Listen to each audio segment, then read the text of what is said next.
Hello guys. Now the topic is the Compás, the Fandango de Huelva.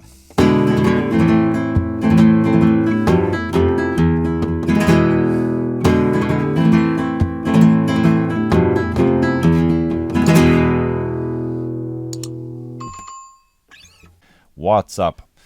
So, here is the basic Compás, the Fandango de Huelva. What could I say about it? It can be a little bit tricky to figure out the rhythm, and maybe the most important thing to mention is that it goes on 3 or on 6 or on 12.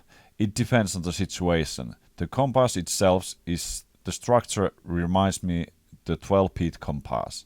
But in the end, when you play, for example, with the singer, you can easily think it on 6, or even you can count in 3, or so it changes. And even though when you play falsettas or different kind of harmonic figures or whatever, the structure can change. So there are half compasses, or so some compass can be replaced with 3 beats or whatever. So every situation can be a little bit different.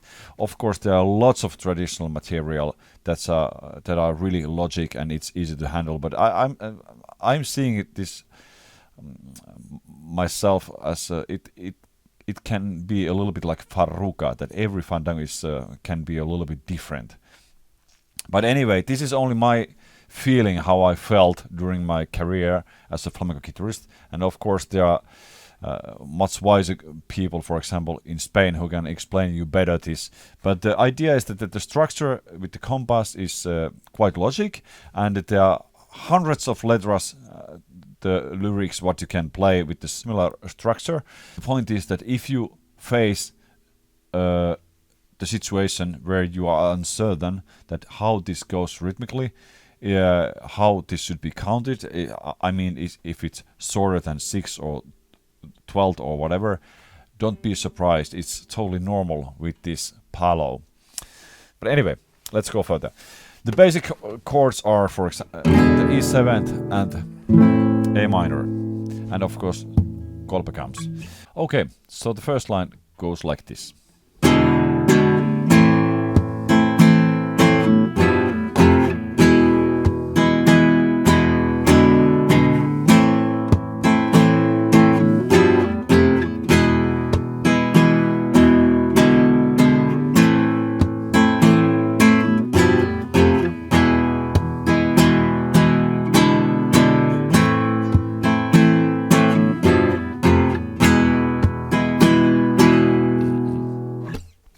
And here, when you practice this, you practice the chords E7, A minor, and G7, and F, and E. And remember, there's no barre here, but you can see it there from the score. And like this.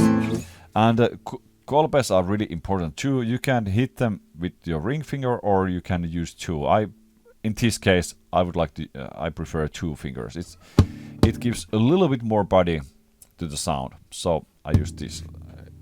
I hit with 2 fingers here. Okay, this is the not simple line, but this is the easiest line now I'm going to show you.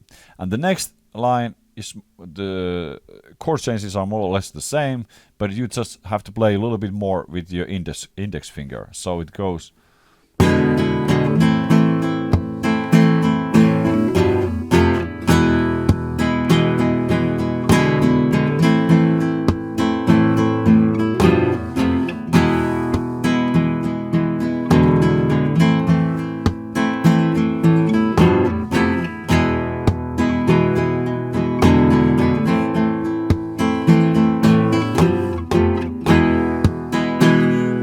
like this. And I marked 2 kolpes there on the score, but usually when I play this line or this kind of lines, I hit kolpe in every beat. On every beat, I mean that it da. So is it a third? The first beats 1, 2, 3, 1, 2, 3, 1, 2, 3, 1, 2, 3. Was it unclear enough? Ha. But anyway, hopefully you get the point what I mean. But if the kolbe is too difficult for you, play this line without the kolbe. And you can, by the way, check other videos too where I explain the kolbe technique and that. But anyway, in the end, you should be able to play that. And the third line is the trickiest one, and this is maybe the closest one to reality how the Fandango de Huelva is played. And as I mentioned earlier, there are lots of variations, and also when you look at different players, each of them maybe have their own ways to do color up to Compás and how they play the rhythm and that kind of stuff. They can use triplets, they can use different kind of legatos and whatever, but those are advanced stuff. This is only the basic things what you should at least know before you try to color up anything. But anyway, this is the last line.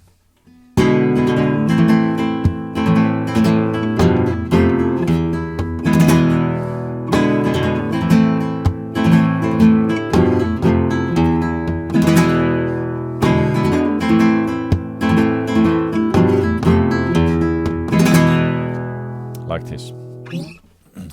Now I'm going to play these variations together and slowly, so it's maybe easier for you to play along if you want to. So first line, and then the second and third. 1, 2, 3.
So, this is the basic Compás, the Fandango de Huelva.